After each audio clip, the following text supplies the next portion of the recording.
to undermine the very people who gave this third-rate actress credibility and status. And that, I think, is unforgivable. Elon's not interested, and Gordon Getty's been blocked by his family. So poor darling, you know, and Jeff's taken by Lauren. So, I mean, the poor girl, what are her options? She's what I would call a ruthless social climber, who just when people are no longer, no longer appropriate parts of her circle, they have to be expunged quickly so she can move on up the ladder. Listen to the source revealing she wants 4 floors of the Hyatt Hotel, completely shut down just for her. Extra security outside. Staff aren't allowed to look at her. She's in total control. Meghan is driving Harry to his absolute destruction. And this is something that his family has feared for a very long time. That was live television. Now, here is what a host on a royal show blurted out completely unfiltered. He knew about meetings with billionaires in Los Angeles.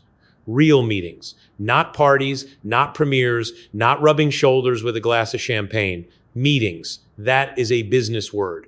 I know for a fact that there have been meetings with billionaires in Los Angeles. These really successful men out here who Meghan Markle would love to glom onto and she would ditch Harry for in a second. Sitting right beside him was the woman who wrote Harry's biography. 2 years spent with the man, and she still likes him. She did not push back on a single word. In fact, her explanation was actually worse than the accusation itself. Meghan reportedly stays because the right replacement has not turned up yet. Let that sink in. She needs them and often leaves them behind when she thinks she's got what she wanted from them. These really successful men out here who Meghan Markle would love to glom onto and she would ditch Harry for in a second. Diana's former butler had already blurted it out on television. He served Diana for 10 years, a solid decade of watching royal life behind closed doors. Millions of dollars would never be enough. He argued a billionaire was the next logical step. He floated politics too, California and public office, real power. Being royal wasn't grand enough for her, and she wasn't going to make enough money out of it as quickly as she intended. Meghan is always planning her next move, he claimed. And those friendships she is reportedly building with ultra-wealthy men, they could come in handy. Just sit with that phrase for a second. Come in handy. In that light, her husband is basically inventory. He will dump him when he is no longer much use. But she'd have to have an escape route. She'd have to find a sort of a Silicon Valley or somehow aging billionaire. So why is this landing in 2026? Look at what she is actually married to. When asked on a podcast what he does for a living, Harry reportedly could not answer. Duke, Prince, silence. 50,000 pounds for a property conference from a man once reportedly worth $1 million just to show up. He's bored in California, rattling around that mansion. No job, the charities are a hot mess, a public relations dumpster fire, a smoking ruin, reputationally for Harry. One camp of commentators says the door in Britain is bolted shut. Not the king, not the Wales household, not now. Ingrid Seard, 40 years editing a magazine about these people, once compressed his entire function into a single word entree. He was the way in, and that way in got used. Reconciliation with his family, but then he contradicts himself and says he knows that he's upset some of them, or most of them, and how can he get reconciliation when he keeps giving interviews? None of them trust him. Rewind, because even the beginning is hotly contested. Critics allege she was flying into London from 2013 onward, searching specifically for an Englishman. One panel even put footballer Ashley Cole first on her list. Then in September 2015, at 1 a.m, an unsolicited message lands right in Piers Morgan's inbox. And then the next night they had a solo dinner together, and that was the last I ever heard from Meghan Markle. And I have never heard from her again. So what happened? She ghosted me, Ryan. Meghan Markle ghosted me. Did she? Do you think she just went, I'm afraid, look, I really liked her. This is why it hurts. No, I really liked her. I just think she's a slight social climber, I'm afraid. He kept the screenshot. Now, before they ever went on a first date, Tom Bauer reported she told her agent she had Googled Harry and researched his life deeply. Bauer says he got that directly from the agent. That is not a simple crush forming. That is due diligence. She targeted Harry and found someone who was a childhood friend of his who could introduce them. And then on the days before they met at their blind meeting in a club in London, she researched Harry very closely. Which sets up what critics now call the Great Disappointment. The claim is she expected massive wealth, but met a man at Frogmore Cottage with just an inheritance, a secondhand couch, and no real ambition. Priceless. Inside the palace gates. Outside them, in America, by that logic, he was useless, a guy who had never generated a single dollar for himself. What does he know about making deals or making money? Lady Colin Campbell has been orbiting this family for 40 years, and she dropped one devastating question into the room that nothing could survive. Would Meghan have been interested in Harry if he was not Prince Harry? Nobody on that panel answered. Nobody had to. The silence said everything. No matter how rich Harry was, she was always going to use him to realize her dreams. When she realized that he wasn't anywhere as rich as she thought he would be. Her take on how Meghan does business is the coldest thing on daytime television. Nothing is ever given away for free. Everything had a price, exactly what she wanted extracted. Back in her acting days, a director reportedly said her demands rivaled real A-listers, like wanting a private jet for a tiny production. She thought she was Beyonce. May 2018, Windsor. 600 people inside that chapel with the whole world watching. Now look at the pews. Bauer noticed Harry's own friends were missing, while her Hollywood contacts showed up in force. Oprah, the Clooneys, and a row of her agents.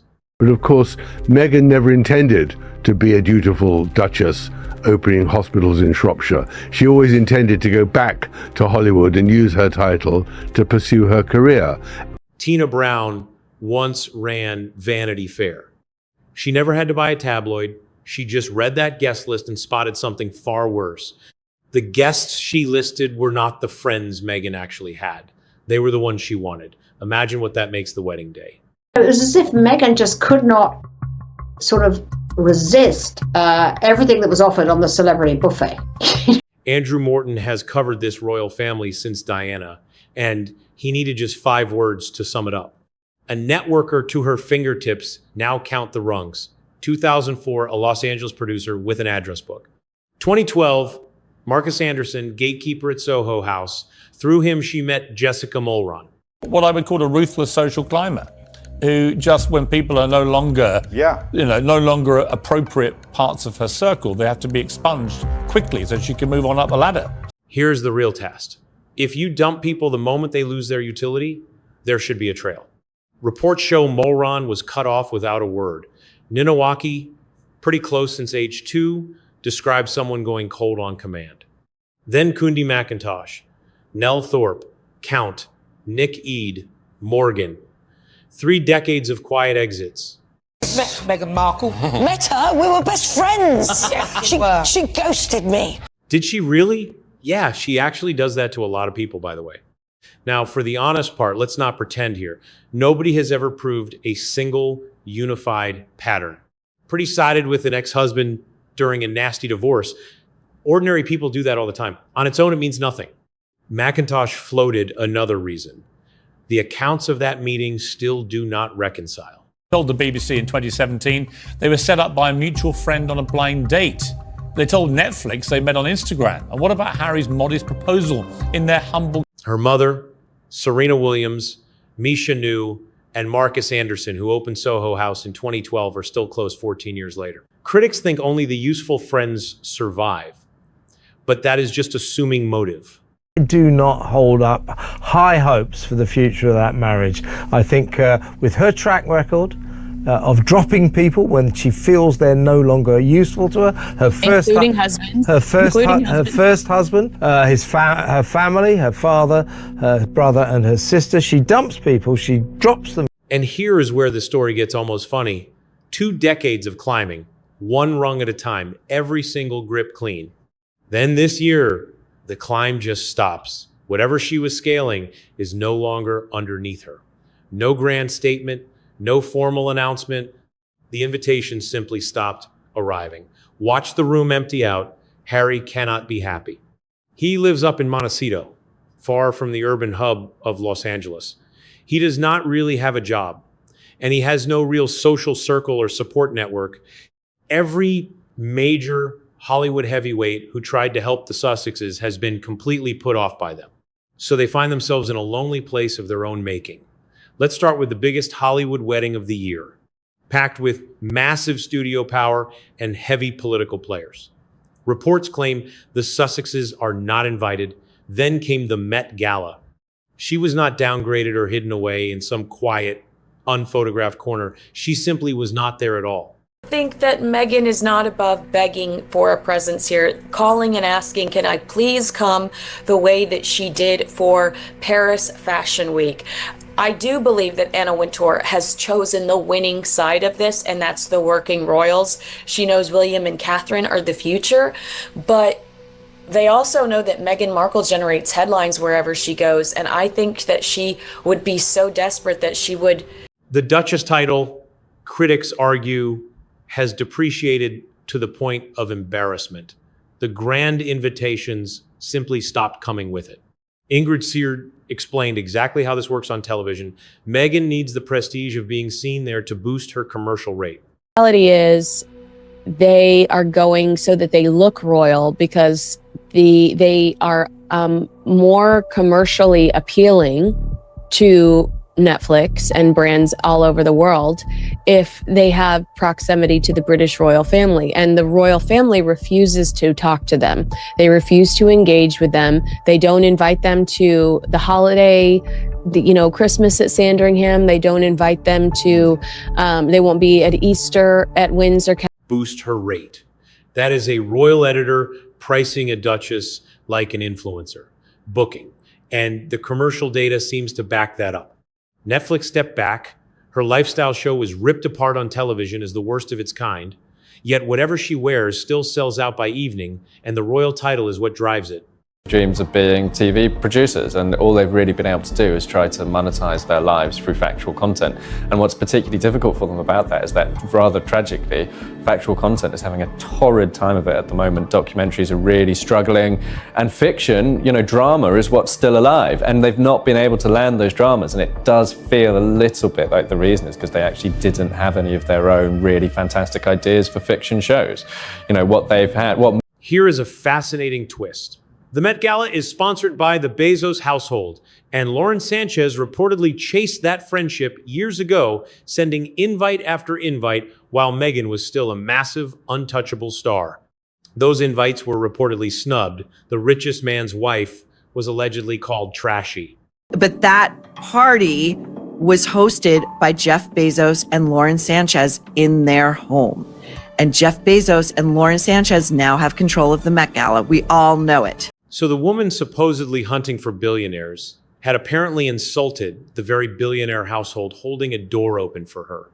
Then everyone else went quiet. The Kardashians after a 70th birthday, Elton John, the Obamas, the Clooneys, and even Oprah all picked up and then dropped. That is how the pattern is described on television. Of course, led most famously by Oprah Winfrey, George and Amal Clooney, the Williamses, everybody you could think of, Elton John, the Beckhams, Idris Elba, they were all there, weren't they? Piling in, eager to be associated with the glamorous, exciting young couple who are going to change the British monarchy for the better. Well, where are those famous friends now? Nowhere to be. And here is the reality check that hurts. Her own Netflix show, a real budget, a full production, her kitchen, her invites, yet not a single celebrity just listed showed up. No Elton, no Obama, no Clooney, not even Serena. The biggest guest they reportedly booked was Chrissy Teigen. Chrissy is apparently one of her Hollywood friends, a friend she claims she has not seen in ages, according to Kinsey. Friend who she hasn't seen, Kinsey, in 20 years. So she met her at an event once, and they exchanged. Lady C tells a strange story from Jamaica. Picture a camera crew, a private club, and Meghan reportedly walking straight up to a group of complete strangers just to introduce herself. Confused friends called later, asking who on earth she was. They were incredibly wealthy people, which Lady C argues was the whole point. According to this friend of mine, he had the most dreadful scowl on his face and looked totally miserable. And she was obviously enjoying every moment of it all. And she actually spoke to them. She went out of her way to speak to them. Has Harry simply stopped being enough for the life she wants? Will she walk away to chase some Bezos-style tycoon instead? The host asked Lady C directly, but her answer took an unexpected turn. She will stay, as long as she has no other options. No other options. I mean, let's remember, Elon's not interested and Gordon Getty's been blocked by his family. So poor darling, and Jeff's taken by Lauren. So, I mean, the poor girl, what are her options? With all due respect, she said before tearing the sympathy apart, Meghan knew for years that Harry did not have the kind of money she wanted. She was not a woman blindsided by a bank account. She looked at the price tag and married him anyway. Is he going to be able to admit to himself that he actually completely cocked it up, that she conned him and deceived him, and that she really took him on a sucker's ride, and that he was duped in time? Harry is party to all of this because Harry is the one whose delusion of his extreme importance was I think he impressed Meghan with how important he was, and I think she believed that he was so important that ultimately with a few minor adjustments they could change everything around. While William and Catherine kept Britain in the Commonwealth, these two wanted the rest of the world reigning as a global royal power couple. A 1,000-year-old institution split by two people who could not even make a jam brand work. They have deliberately tried to prove to Netflix that they can steal the spotlight from the actual royal family, including the King, Queen, William, and Catherine. When Lady C is asked who is to blame, she hesitates. The public blames Meghan, but with Harry's connivance. Connivance, not weakness. A woman like that needs an enabler. One commentator shared a quiet royal remark, doubting whether their love was ever real. He sold out his own family, then went on the BBC, and basically said the same thing over and over. His entire family, and then he just went on the BBC and said, basically in sum and substance, my family, my father, the king, and my brother, the future king, want me dead. But I would love to get back in. Who cares about what his hell is like at home? I frankly think you're the architect of your own misery. Who cares what his living hell is like at home? Honestly, you are the architect of your own misery. If you are sad, nobody feels bad for you. You brought this on yourself, which is why that dark prediction keeps resurfacing. Experts expect her to leave him for an older, wealthier man. The mansions and media deals were never going to be enough. No hit podcasts, no steady income. She has a massive problem. So right now, believe me, she is pretty furious with her hopeless husband. That is a lot of jam and home goods she will have to sell to tolerate her husband. Literally tons of them. Let us be perfectly clear about the facts. No divorce papers have been filed. No official separation exists, and we are not making things up. What we do have is his biographer, Diana's former butler, and Lady C all agreeing on the drama but debating the timing. They say Harry will fade away, but she won't leave him yet. Of course she won't, because losing him means losing the spotlight. But there is another theory, one that should keep him awake at 4 a.m. Some believe if they split, his father and brother would welcome him back instantly, leaving her to take all the blame. Some say Britain's anger is reserved entirely for her, while others call Harry entrapped. Ultimately, it would have to end in divorce. Meghan Markle is never going to be welcome in the UK.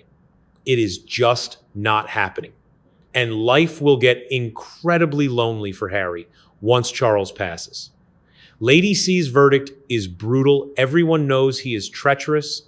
She called him highly unpredictable and under the spell of what she described as a toxic force, Meghan Markle. Naturally, the host cut in immediately. It is all unproven allegation, of course. Still, the warning stands: leave while you still can. But he won't. Going home would mean admitting to the entire world that everyone else saw right through her, and he was blind. He would rather hide out in Montecito for another 10 years first, but do not paint him as a victim. He chose this life, defended it, and enabled it. She saw a ladder, and he stepped right onto it. So where do you stand? Was Harry completely fooled, or was he a grown man who read the contract, liked the terms, and signed anyway? Share your thoughts below, subscribe, and up next, the gala for his mother's 30th anniversary and the guests sending shockwaves to Wales.